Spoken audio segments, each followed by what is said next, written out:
Welcome, bienvenidos, and Cade Mila Folcha to the inaugural session of IMTS Spark, a new digital platform that will connect you with the latest manufacturing advancements, industry experts, educational deep dives, networking opportunities, and top-notch experiences to ensure your business prospers. Many thanks to IMTS, the Association for Manufacturing Technology, and Gardner Business Media for the invitation to be here today. My name's Oisin Lunny, journalist, speaker, UX business professor, and host of the Siemens Advanta podcast. And I'm thrilled today to be joined by one of the IoT VIPs from a forthcoming episode of the podcast. She is a rock star and, in my humble opinion, provides some much needed inspiration for the times we live in. Please welcome to the IMTS Spark stage to talk about building a better future with innovation, the CEO of Siemens USA, Barbara Humpton. Oh, Oisin, thank you so much. What a fantastic introduction. And thank you so much to IMTS Spark. I'm really looking forward to this discussion. Fantastic. And but before we kick off, Barbara, I believe that Siemens has a presence at IMTS, even though it is a virtual international event this year.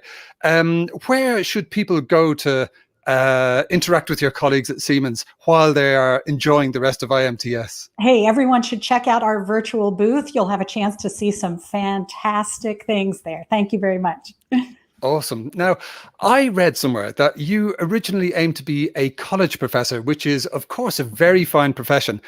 So I'm curious as to what inspired you to pivot and build a career in technology instead. And indeed, how did you go about it? Oh, my why pulled me in a completely different direction than I thought. Yeah, I was raised by two college professors in the 60s and 70s. They drove an orange VW bus and, did organic farming in summer times were fantastic. What an amazing life. But when I was a senior at Wake Forest University, IBM came calling, and they were looking for math majors to be involved in this new thing called computer programming. And I decided it might make me a better professor one day. I went to work at IBM. They taught me how to do programming. And I found myself working on classified programs that dealt with things that were truly impactful for global security. And Oisin, one of the most impactful moments for me in that whole experience was the day that we had a chief engineer pull all of the programmers into the auditorium.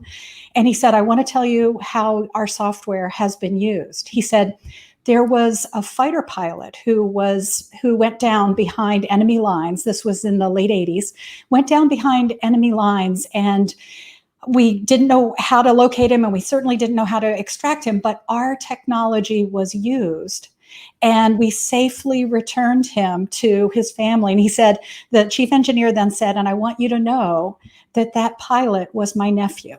Oh. And in that moment, I just knew technology changes lives. It touches people. This is how we change the world. And I've been hooked ever since. Amen. Technology is how we change the world. I love it. And I would like to offer you some bonus points, if I may, for pronouncing my name perfectly. That doesn't happen often outside of Ireland, I have to be honest. So thank you. So that was a really inspiring journey. And I think something that just shines through your career is this this kind of open-minded, optimistic outlook. And you really kind of look at the world in a very special way, and it shines through in how you share your experience and knowledge with people. And one of the things I've really been enjoying recently is your podcast, which is, of course, appropriately called The Optimistic Outlook. And I think listening to that, there's plenty of inspiration there for industry professionals at every level, and folks even who are thinking of getting into the manufacturing as a career. So as we're here seeing at IMTS, manufacturing is an exciting and innovative sector which has been playing a vital role in the pandemic. Now, you just told a great story there of how manufacturing really and technology saved somebody's life. There was a real personal connection there. How are manufacturers being impacted by the crisis, and what's your future outlook for the sector? Oh, I'll tell you, I've been so proud of the manufacturing sector throughout this crisis. I mean, first of all, we all wondered what will happen as the healthcare crisis swept the globe. And clearly we needed to get down to business. And what I'll just say was a response. What can we do to support the communities, the states, the governments that were dealing with the crisis around the globe? How quickly did we discover that supply chains are absolutely vital? And how clear was it right from the very beginning that manufacturing is actually critical infrastructure? So, at Siemens, with 50,000 people here in the US, we immediately went to work. What we discovered is about 2/3 of our employees could actually work virtually. And anyone who could, we asked them to stay home, stay out of harm's way so that we wouldn't burden the healthcare system. And what we did is then, worked with governments to assure that our essential workers in manufacturing could safely continue operations. And wow, what did we see? We saw our folks who are involved in digital tools helping manufacturers increase their efficiency and productivity so they could actually produce the PPE that was so widely needed. We saw technicians going to work and servicing power plants to keep the lights on. And teams went to work to help augment healthcare facilities.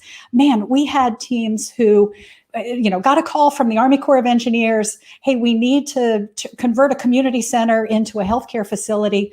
And a job that might have taken 18 months, they managed to do a full design, change up the manufacturing line, and get needed equipment in 3 weeks' time.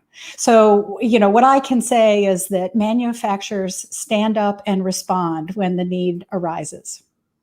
Absolutely. And, we're seeing in particular this amazing response to a healthcare crisis. Say kind of looking back in 10 years' time, do you think the manufacturing sector as a whole will have been strengthened by, coming through this baptism of this healthcare crisis that we're in at the moment? Oh, yeah. In fact, this really ties back to something I learned very early in my career. It's the idea that times of disruption are actually the most phenomenal times for making change. So we know that we've already been at the brink of the fourth industrial revolution for quite some time, and we've been making progress. But what I've been hearing from people, stakeholders of all kinds in manufacturing and those elsewhere who rely on manufacturers, I've been hearing that the pace of change has actually accelerated through the crisis. I mean, I've heard some people say they've made more progress over these last 6 months than they had over the last decade. So I'm confident and actually, as we say, optimistic about what lies ahead, because what we're seeing is that the enhanced productivity, the enhanced efficiency, and then this new perspective, which is that we need strong local supply chains, is driving a very positive transformation all across the sector. Yeah, yeah. And that really puts it into some very precise perspective and focus. So, given all of the things you've just said, how do you think this influences how we should look at education in manufacturing and technology? Yeah, there are a lot of people who've been worried that the robots are going to take over our job, right? If we give in to artificial intelligence and so on, that we will actually be hastening the decline and demise of our society. And my view is nothing could be further from the truth. What we're seeing is that the technologies we're using today are actually elevating the role of humans in manufacturing. So we're taking the dirty, the repetitive, the boring jobs. We're taking those off the plate, and we're giving people the chance to engage in new and different ways and be creative. Now, what does that mean for the education that's required? One of the things we're focused on is more living learning, working and studying at the same time. We love apprenticeship programs. We love community colleges, 2-year degrees. And what we're really excited about is the emerging stackable credentials. I mean, think about all the things, that we can study now from the best universities in the world through online courses. And by stacking up credentials, carrying those with us, we actually build our own personal portfolios of capabilities that enable us for the jobs of the future. Absolutely. I love it. I love it. That is the optimistic outlook right there. And I think one of the points you touch on again and again is this idea of resilience and the sector kind of rising to meet this challenge and developing even more resilience and moving forward. Just a small plug here while we're all gathered together. For the folks at home, Barbara will be talking about this and much more on the next episode of the Siemens Advanta podcast, which is all about evolving from response to reinvention and actually using IoT to shape a more resilient future. So do make sure you tune into that. Barbara, if you think of technologies that have really experienced exponential growth and adoption during the pandemic, like video meetings, tools for working remotely, and indeed solutions like telehealth, it looks like the pandemic is acting as a catalyst for the widespread adoption of a lot of technology. And it's also being reported that the pandemic is accelerating the adoption of automation and digital technology in the manufacturing sector. What's your insider perspective there? And could you give us a sense of what's happening behind the scenes in the sector? Yeah. Oh, yeah. So let me share with you a few things we're doing. And then as the IMTS Spark community continues to meet over these coming days, I think we're going to hear a lot of additional examples. But let me start with the idea of how do we provide service? You know that for years we've relied on sending expert technicians into manufacturing environments. Maybe we've done on-site commissioning of our equipment, et cetera, et cetera. And, during the pandemic, we asked ourselves the question, why? Why? Don't we have digital tools that will enable virtual commissioning? And can't we be virtually there with expertise? And what that's done is it's opened up the world to our experts. Rather than flying around, they can literally dial in, zoom in to locations around the world. And I think we're making better use of the experts in that way. That also enables people who are on site to go out, get their hands dirty, be that front line, but then know that they can easily access the next layer of expertise as needed. Now, another major change that's happening throughout the pandemic is increased use of the digital twin. Now, I know that not everyone is embracing this new concept, but I'll tell you, the movement has been increasing over time. And during the pandemic, we've been able to see how effective digital twins can be to helping plan transformation, execute transformation, and then really continue to improve operation over time. Yeah, for sure, for sure. I think the whole concept of digital twins is really fascinating, and we're just seeing at the beginning of this evolution of the technology. I recently had a very fun webinar, again for IMTS, with a gentleman called Steve Miller, and I interviewed a professor, Simchi Levi, over at MIT for the webinar and the IMTS article. And the professor spoke about the importance of leveraging digital twins to stress test supply chains. And you've also shared some really interesting ideas, including on your brilliant podcast, The Optimistic Outlook, about how digital twins could be applied to the larger purpose of increasing national resilience. Tell us a bit about that use case of digital twins. Well, here in the US, we had a lot of dialogue, especially in the early days of the pandemic, about the national stockpile. Right? This magical national stockpile of equipment that we might need in case of emergency.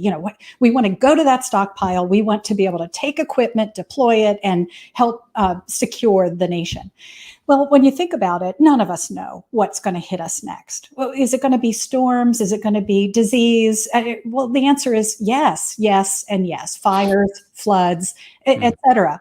What will we possibly need to be responsive to these national issues and challenges? Well, who knows? And I'll just ask the question, is there enough funding in the national treasury to be able to pay for a physical stockpile of everything we might need? In the past, we might have had to look to a physical stockpile, but today, the digital twin gives us a new tool set. So here's the idea. What if we created the digital twins of components that might come in handy? And here's an example from the COVID crisis.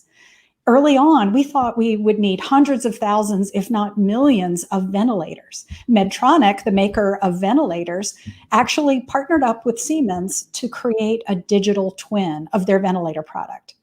I think, if people realize that a manufacturer has intellectual property wrapped up, they've got all of the component parts as well as the assembly procedures are all part of their secret sauce for delivering their products. Well, Medtronic said they realized that if they could actually create the digital twin, they could license that IP out and enable other manufacturers to produce ventilators. Now, this all happened in the heat of battle. We don't have to suffer the delays of needing to react in the moment. What we could do is be proactive, create a national, I'll call it a strategic digital twin reserve. Some people call it then the digital twin exchange. This idea that manufacturers can find partners who could, in the case of a surge, help them manufacture at scale. And in doing that, in thinking ahead, in actually creating those digital twins and having them on hand, we're then better poised to respond in the heat of battle. Fantastic. I like it. It's rousing talk. I love these use cases of digital twins, and I think the idea of a stockpile is absolutely brilliant. Now, I just have to make a little announcement from our friends in the technical department. We are geographically distributed all over the world. This is an international virtual conference, and so we have a little chat window here where we get updates on the platform. And I've just heard that the session didn't actually launch with the chat feature, but it now has been enabled.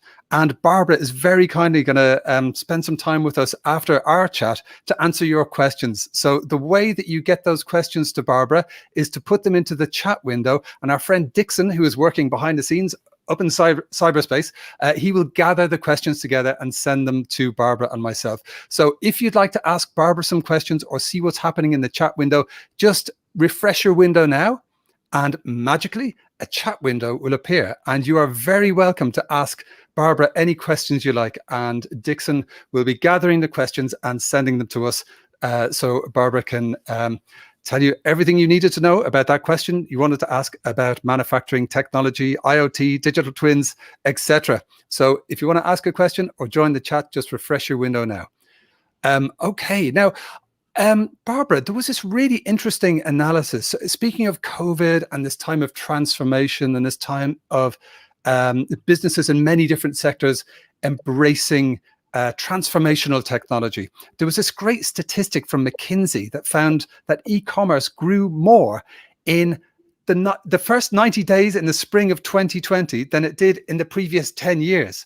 So we're kind of coming back to that concept again of the pandemic, being an accelerator for innovation. How do you think this might have, be influencing the adoption of technology in areas like logistics, warehousing, etc.? The kind of lifeblood of manufacturing and e-commerce and distribution. Do you think there's anything that can be learned or kind of, what inspiration we can take from how that part of the sector has evolved very rapidly, very recently? Yeah, somebody called me the other day and said, "Hey, do you know whether our digital twin software has been used to model a network?"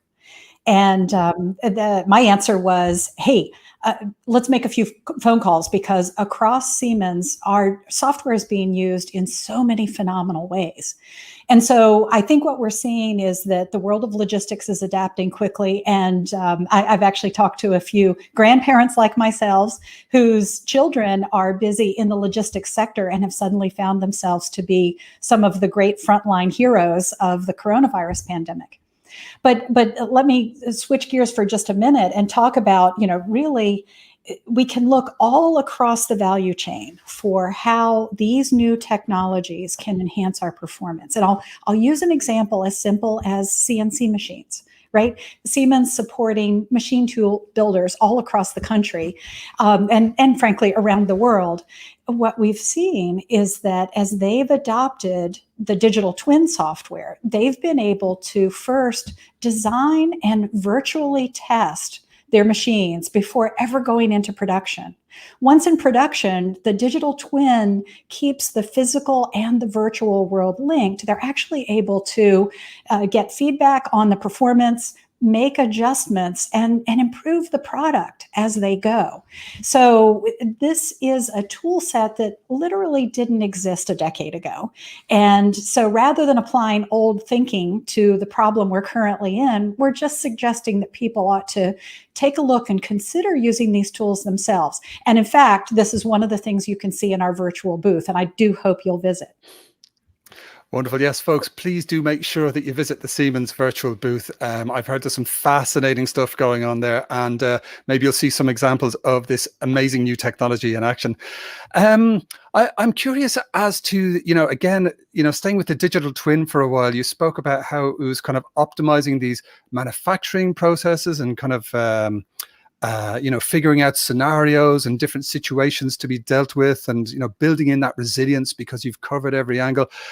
How would this relate to employees working alongside advanced technology, say in a warehouse? Does it help employees? You spoke about absolutely putting the human first. It's not about robots taking over, it's about technology helping people. How could this work in that situation where e-commerce is just going through the roof and there's so much more demand for healthcare, for e-commerce, etc., and that puts demand on supply chains? Where would the digital twin fit in there for the actual boots on the ground, the folks in the warehouses? Well, yeah. So first of all, one of the most important things to do these days is to first figure out, are your operations healthy? Mm-hmm. And so one way people are using our digital twin software is they're modeling their actual work environments and then modeling the movement of people and equipment and goods through those spaces and really deciding, have they got things set up optimally so they can keep employees safe and healthy? I mean, what a creative use of the technology. And then second of all, I think Siemens, like many of you who are watching today, realize that this is very much of an evolution. It's important for us to be on a transition plan. And where do you start? A great thing about this digital transformation is that you can start small and then scale. And I'll give you an example of work done at one of our plants that does electrical switchgear. A couple of years ago, they said, how can we begin to use these digital tools in work that is very customized? They view the work as very unique. I'll say almost craftsmanship. Right. And I hear this in manufacturing locations that I visit all across the country. We recognize the artistry and the level of craftsmanship that goes into our manufactured products. Well, what the team did was they took these folks who were, 10, 20, 30-year veterans of manufacturing in the plant and teamed them up with recent college grads, digital natives, who then, just basically shadowed and were side by side with the more experienced veterans on the factory floor. And together they discovered new ways to use data, new ways to apply software. And with each step they took, they saw improved outcomes, whether it was higher quality or a faster turnaround time. And honestly, it was just that feedback loop that got everybody jazzed and kept them going on the whole transition. So this is one of those things that I'll encourage everyone. You can start small and you'll be amazed to see where your employees take this. Fabulous. Another great call to action there. That's wonderful. I love the inclusive nature of your message.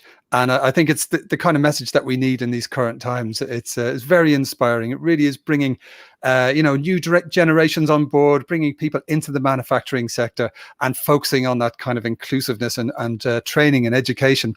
So we talked a lot about how the pandemic is really, has been working as an accelerator for technology transformation.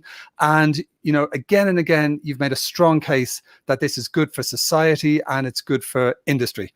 But now that we have, the manufacturing and technology sectors have met the challenge of COVID and are continuing to do so, how do we keep this amazing momentum going over the long term for the future?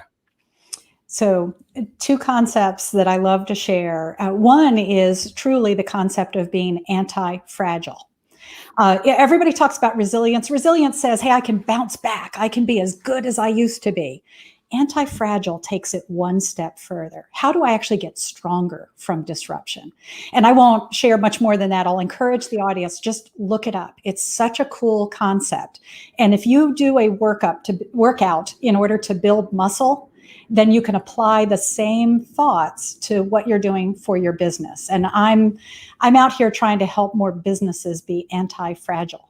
But the second thing is, think about a ratchet. What we're trying to do now is make change in our organizations and make that change stick.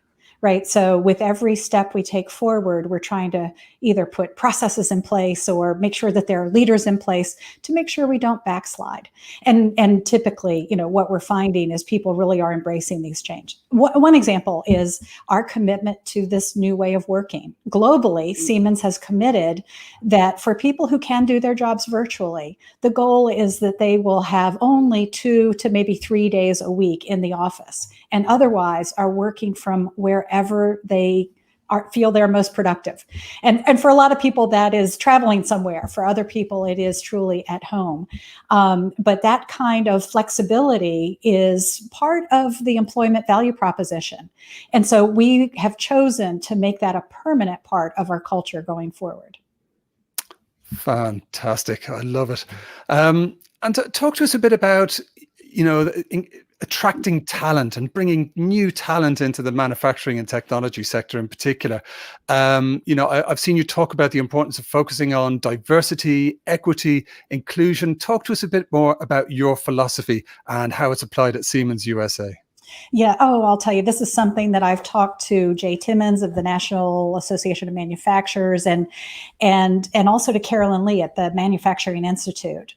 There is a lot of talent out there in the U.S., but before the pandemic, the U.S. labor market was so tight, we had over 500,000 open jobs across the U.S. in manufacturing. Simply could not find the talent. But then think about this. Even with all the job losses throughout the whole economy, here in the midst of the pandemic, we still have 300,000 openings. The trick is finding the right skills to fill the jobs. Now, we're big believers that talent is pretty well evenly distributed across the human population. And so it's a big mission of ours to attract more people into manufacturing, to help them understand just how fun manufacturing can be. And in particular, we want to focus on women as well as minorities. Carolyn Lee will point out that if we could just close the gender gap in manufacturing by 10%, we could fill half of those job openings. So I'm confident that the talent is out there, but indeed, what we need is that combination of the digital skills along with the desire to do the hands-on work of manufacturing. When we find those folks, we're encouraging them through scholarships through the Siemens Foundation and through programs of apprenticeship that we've started with some other organizations. And I'm looking forward to seeing this next generation of manufacturing employees step up. Fantastic. And I actually listened to that episode of The Optimistic Outlook with Jay Timmons today, and I found it immensely inspiring. I love that approach. And it sounds like there's so much opportunity in the manufacturing sector that maybe doesn't quite get the column inches of, Silicon Valley, for instance, but it's so exciting and it's so fundamental to society surviving and thriving beyond the pandemic. So I think if anybody out there is curious about a career in manufacturing, this is a great time to get involved and to see what's out there. And Barbara, are there any particular places within the Siemens ecosystem that you would recommend people who might be interested in, upskilling or getting into the sector? Where would you recommend they start looking? Oh, yeah. Listen, I think like everyone, where we are most focused is on this combination of digital skills with hands-on. But this takes many shapes. I would say if there's anyone out there thinking about a deeper study in cybersecurity, go there. Right. If there's anyone out there willing to spend some time learning more about data science, data analytics, artificial intelligence, go there.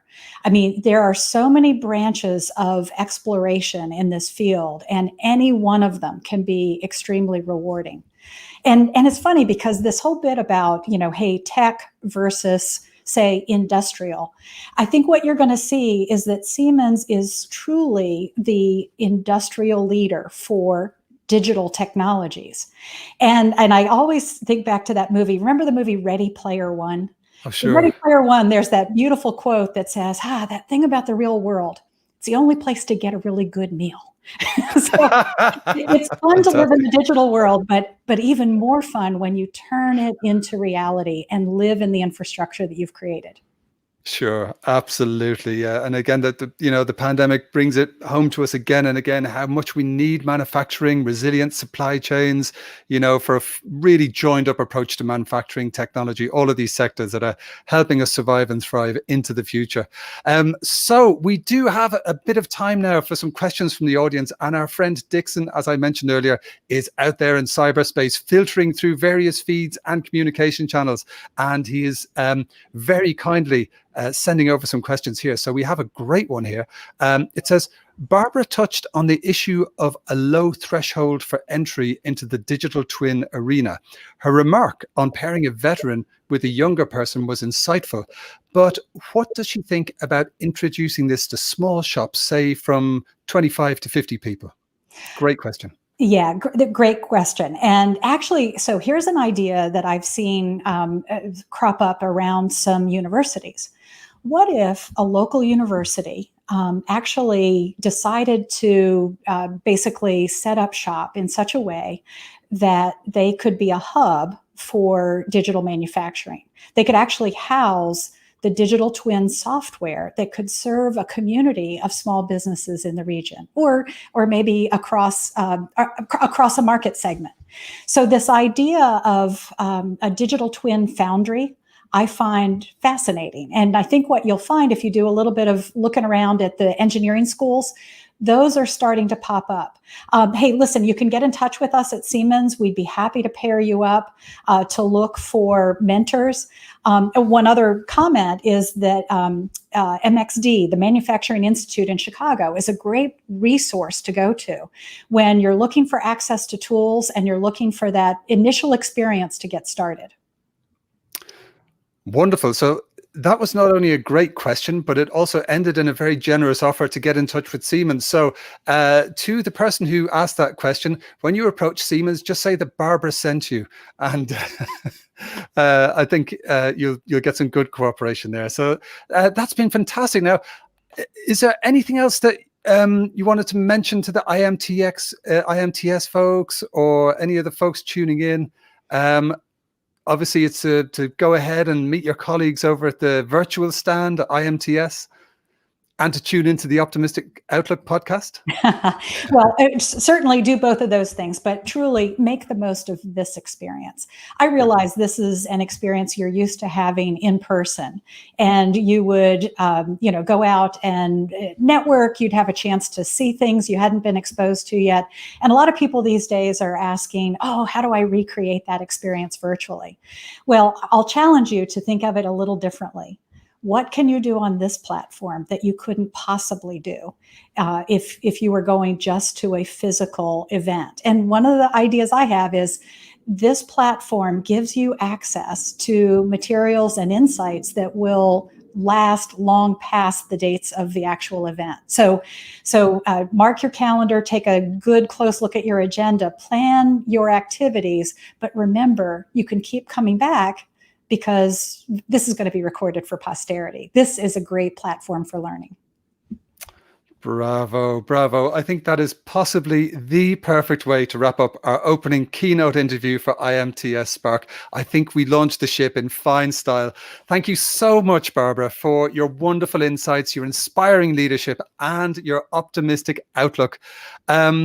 And that's all we have time for. It's been so much fun. Thank you so much, Barbara, to you and to the folks at Siemens who made this all possible, to the teams at IMTS, AMT, and Gardner Business Media for bringing the international manufacturing community together.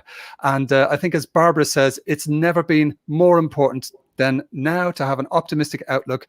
And as she said, the incredible IMTS Spark program can help us all move forward in the right direction. So thank you so much, Barbara. That was brilliant. And folks, please do feel free to reach out and connect with me on any social media platforms. I'm fairly easy to find. It's a distinctive name. It's an old Irish name, as some of you may have guessed. You can visit oshinunny.com for details of that forthcoming episode of the Siemens Advanta podcast, when Barbara and myself will be talking again. And she's going to share her thoughts on evolving from response to reinvention and using IoT to shape a more resilient future. I hope to see you there. Enjoy the rest of your day and enjoy the rest of IMTS Spark.